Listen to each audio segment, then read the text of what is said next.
राम राम भाई सारे भाइयों ने। ये भाई देखो सीईटी और टीजीटी वाले बच्चे इकट्ठे हो रहे हैं पंचकुला में धरना है भाई। बहुत दिन हो गए हैं, पहले भी आया था अरविंद भैया ने कल परसों चक्कर करा भाई। यो भाई के बताओगा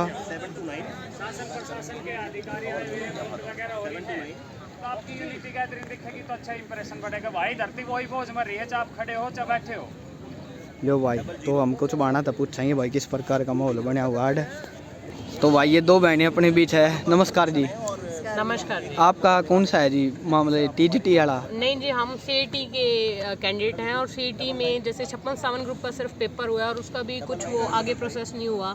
इसके अलावा बहुत सारे ग्रुप हैं, जैसे मैं टेक्निकल ग्रुप से हूँ एएलएम से, तो और भी बहुत सारे ऐसे ग्रुप हैं, उन सब की परमिशन दी जाए और जल्दी से जल्दी हमारे एग्ज़ाम करवाए जाएँ। हम तो पढ़ पढ़ के परेशान हो चुके हैं, पढ़ाई तो इससे ज़्यादा हम कर नहीं सकते और इसलिए मेरी सरकार से यही गुजारिश है। एग्जाम रह रहा है जी आपका? हाँ जी, एग्जाम है, बस एग्जाम रह रहा है। एग्ज़ाम मेंस एग्ज़ाम रह रहा है। प्री एग्ज़ाम हमारा 1 साल हो गया हुए। 1 साल तक पहले परी हाँ, के कही थी कितने दिन बाद होगा मेन? तब हमें यूं उम्मीद थी और सबने यही कहा था जब एग्ज़ाम हुआ था कि मार्च में एग्ज़ाम हो जाएंगे मेंस की और हमारी मई या जून तक तो ज्वाइनिंग भी हो जाएगी पिछले इस साल। हाँ जी, पर हमें तो यूं लग रहा है कि नेक्स्ट मई जून तक भी हमारी नहीं हो पाएगी अगर सरकार इसी तरह हमारा जो केस है, जो भर्तियां हैं वो कोर्ट में लटकती रही और कुछ नहीं हो पाएगा। यहाँ तो प्लीज़ हाँ जी बताओ। प्लीज़ सर, सरकार से यही गुजारिश है कि जल्दी से जल्दी भर्ती को कोर्ट से बाहर निकालें और जल्दी से जल्दी एग्ज़ाम करवाएं और हमें ज्वाइनिंग लेटर जल्दी से जल्दी मिले। बहुत बढ़िया बताई दी आपने। फिलहाल यहाँ पे कौन कौन से बच्चे बैठे हैं? यहाँ पे सभी जो ये भर्तियों से परेशान बच्चे वैसे जैसे कि टीजीटी वाले हैं और सीईटी के हैं 32,000 भर्तियाँ, और पहले सीईटी की 32,000 भर्तियाँ पूरी करवाई जाएँ, उसके बाद ग्रुप डी की भर्ती जिसका एग्ज़ाम हो चुका है उसका रिजल्ट निकाला जाए और सभी बच्चों को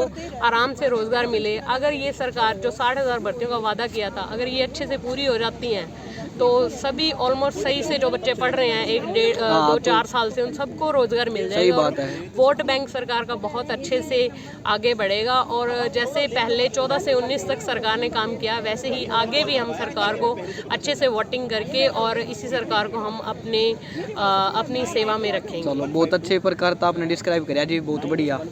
बेबी अपना कौन सा एग्जाम है? मेरा सीट 56-57 का है। अच्छा, फिर सीईटी का ग्रुप तो नहीं बन रहे, सारे मिक्स है ना, इकट्ठे बाल का नाड़ है। हाँ।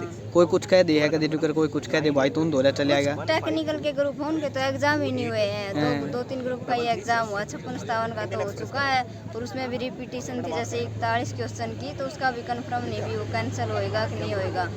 लेकिन अभी जैसे इतना डिले कर दिया, 3-4 साल में तो एग्ज़ाम लिया है, उसके बाद ही इतना डिले करे, ना कोई एग्ज़ाम ले रहे हैं आगे टेक्निकल वालों का और ना ही हमारा कोई रिजल्ट निकाल रहे हैं। तो जैसे भगत सिंह ने बोला था ना भी कि बहरों को सुनाने के लिए धमाके की आवश्यकता होती है, वैसे ही संसद में वैसे तो धमाका पहुंच ही चुका बेरोजगारी का, एक तो कल की जो बाइट थी उसके रूप में। अब हम सभी इकट्ठे हो गए यहाँ उनको बहरों को सुनाने के लिए थोड़ा धमाका करने जा रहे हैं। चलो आगे क्या कार्रवाई रहेगी बेबी? आज हमने संसद के घेराव का वो निर्णय लिया था, वही प्रोसेस चलेगा फिर आगे। चलो जी, ये सीईटी और टीजीटी वाले बच्चे हैं सभी, और हमारे सीईटी में तो सिर्फ 2 ही ग्रुप्स के पेपर हुए हैं। वैसे टोटल 63 ग्रुप सरकार ने बनाए हैं, जो 61 ग्रुप्स के एग्जाम हैं बाकी हैं। सरकार से यही दो ग्रुप के पेपर हुए थे? नहीं जी, अभी 61 ग्रुप्स के पेपर बाकी हैं। जो 2 ग्रुप्स के हुए हैं उनका भी कोई फाइनल नहीं है कि वो सही एग्जाम वही रहेगा या एग्ज़ाम रिपीट होगा। तो हम बच्चे अब हमें ये नहीं पता कि हमें कैसे पढ़ना चाहिए आगे, कब हमारा एग्ज़ाम है, कब एग्ज़ाम डेट आएगी, कैसे, कुछ भी नहीं हमें पता। सारा बहुत कुछ कंफ्यूज हो जाए, बहुत सारी कंफ्यूजन है और जल्दी से जल्दी सरकार से यही गुजारिश है कि हमारे इन कंफ्यूजन को दूर करें और हमारी भर्ती को जल्दी से जल्दी पूरा करवाएं। चलो जी, बहुत बहुत धन्यवाद आपका, बहुत ही शांति प्रिय तरीके से आपने बात करी, कोई विरोध नहीं कराया। हम सर यहाँ भी इकट्ठे भी हुए हैं, तो आपको पता है जैसे आर्टिकल 19 में यही लिखा गया कि शांतिपूर्वक कहीं भी हम अपना धरना प्रदर्शन कर सकते हैं, उसी बेस पे हम ये धरना प्रदर्शन शांतिपूर्वक तरीके से कर रहे हैं। चलो जी, और सरकार को यही गुजारिश है कि जल्दी से जल्दी हमारी भर्ती की कार्रवाई पूरी करें और हम भी अपने सही से काम करें और देश में हम अपना योगदान दे सकें, देश के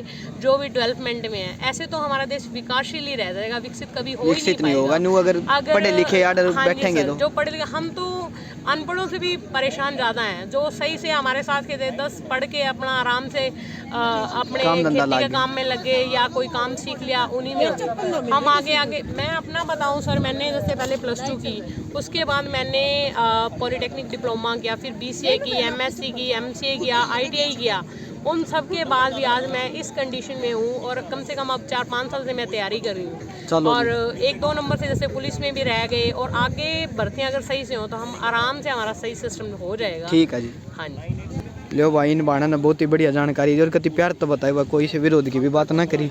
ये सारे भाई आ रहे हैं भाई, इकट्ठे हो रहे, टीजीटी वाले, सीईटी वाले। और भाई पास है वो कमेंट करे हैं, कई बालक भाई उड़ा चले गया, उड़ा ना गया। तो देखो मन तो इतनी जानकारी से है कोई ना भाई, जो बालक बुला ले है उड़ा चले जाऊँ, जब काम ना होता जाके मैं काम हो तब इन दो रवि आना टाला कर दूँ है। ठीक है भाई। तो ये बच्चे आड़े इकट्ठे हो रहे हैं ये भाई। तो आओ भाई इनका सपोर्ट करो, जिस भाई ने जिसकी हक्का की बात लागती हो, जिसने कुछ मामले में दम लागता हो, जिन्हें सही चीज़ लागती हो, हमारे कहे तो कौन आओ, कौन किसके कहे था, जिन्हें भाई मामले में दम लागेगा वो बिना कहे आ जाएगा। कि रोजगार वाली बात है भाई, या कोई सी बात कोई ना। चलो सारे भाइयों नाम जुड़ो भाई, बाकी आगे का प्रोसेस आज के दिन भर में दिखाता रहूँगा।